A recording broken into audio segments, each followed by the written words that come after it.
week one of the fantasy baseball season, and he has a few pitches that have been breakout surprises so far in the early going. The first guy is John Means of the Baltimore Orioles. So John Means, obviously he's the ace of this Baltimore team, but throughout his career he really hasn't shown a track record of being that good. Last season he was mediocre, 43 innings, a 2-4 record with 42 strikeouts, and a 4.53 ERA with a 0.98 whip and 3 quality starts. But so far in his first start of the season at the Boston Red Sox, what a gem he pitched was John Means. 7 innings, he got the win in that ball game, 5 strikeouts, no ERA, and a 0.14 whip with a quality start. So Means, he takes the mound once again here at the New York Yankees in that series finale here. And we'll see if Means is really the real deal this season, or he took advantage of a bad Boston Red Sox team. But Means, he's already owned in 75%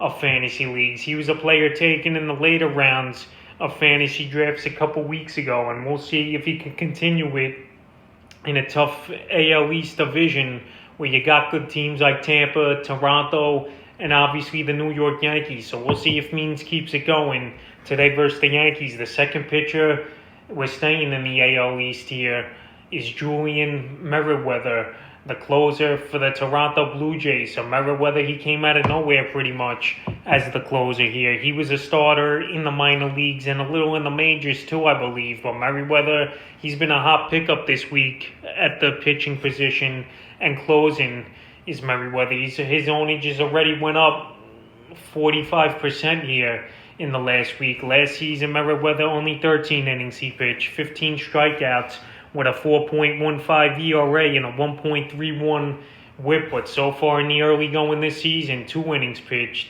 2 saves, 5 strikeouts, no ERA, and no whip. And those 2 saves were against the New York Yankees that he put down in quick fashion. So Julian Murray, he has good stuff, electric stuff, and he's got that high rising fastball that is tough for hitters to catch up to. The only thing, Toronto, we'll see how many games they could win this season and how many save opportunities. But I think Murray, if he continues this hot streak and this surprise, I think he could be a player that could save anywhere from 30 to 35 this season for the Toronto Blue Jays. The next pitcher is Sandy Alcantara of the Florida Marlins. We knew Alcantara would be a top of the rotation guy for this Marlin team heading into the fantasy season. And we've seen flashes from him over his career and last year as well. So Alcantara in 2020, 42 innings, a 3-2 record, 39 strikeouts in 42 innings, 3 ERA, a 1.19 whip, and 6 quality starts. And Alcantara, he's already started 2 games on the season.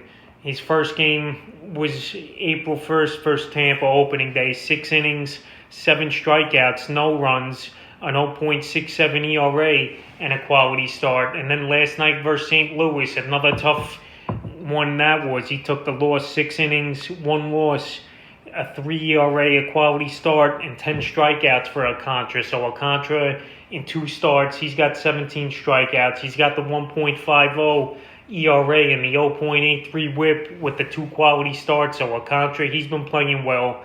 This Marlin team, we'll see what they can really do this season. But it looks like it's going to be a tough season for the Marlins. They don't really have a lot of established major league players. But Alcantara, he's still putting up numbers. He's having a high strikeout rate. And we'll see what he does in his next matchup, April 11th, at the New York Mets. Is Taylor Widener of the Arizona Diamondbacks. So Widener, he was another player in my fantasy wire pitches to pick up here in week 1. And he had a good start to start his season versus the San Diego Padres with 6 innings of no-run ball was Widener. Last season, he only pitched 20 innings. He was 0-1 with a 4.50 ERA, 22 strikeouts, and a 1.30 whip with no quality starts. But this season, the D-backs have put him in the starting rotation. And like I said, he pitched a great game versus a tough San Diego team that I expect to contend for a championship this season. And he went 6 innings with the win, 5 strikeouts, the quality start, and a 1.100 whip. So Widener, we'll see if he could continue to get things going. He's still only owned in 3% of fantasy leagues.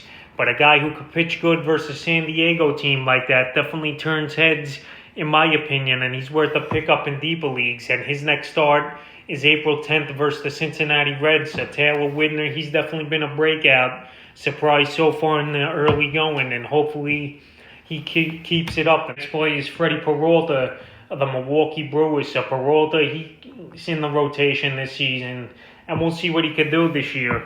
Freddie Peralta, last season, 29 innings, 3-1 record with a 4 ERA and a 1.16 with 47 strikeouts. And so far in the early going here, 7 innings pitched, 1 win, 14 strikeouts, no ERA, a 1.43 whip here for Peralta. So Peralta, he came in relief on opening day with 2 innings of 6 strikeouts and a 2.50 whip versus the Minnesota Twins. And then last night at the Chicago Cubs, he had a good outing, but he only went 5 innings, was the only down thing.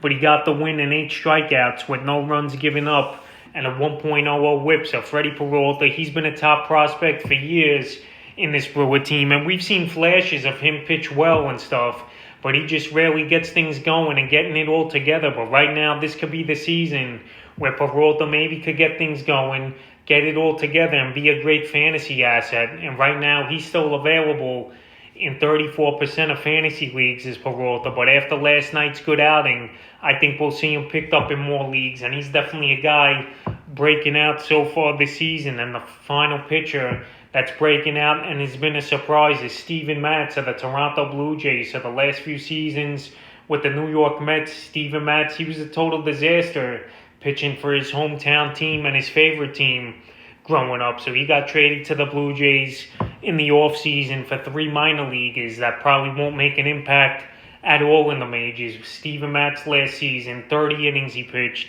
0-5 with 36 strikeouts and a 9.68 ERA with a 1.70 whip and 1 quality start. But in his first start of the season, Steven Matz definitely surprised me, even though it was versus a Texas team that's rebuilding and they don't have many great players. He went 6 1/3, got the win in that game, 9 strikeouts, which is pretty impressive, with a 1.42 ERA and a 0.47 whip with the quality starts. So Steven Matz, he's a guy I wouldn't go out there and pick up right away. He's still available in 70% of fantasy leagues for a reason.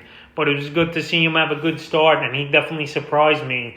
And we'll see what he does in his next start, April 10th, versus the Los Angeles Angels. So that's a few pitchers here in Week 1 that are breaking out so far and have been surprising.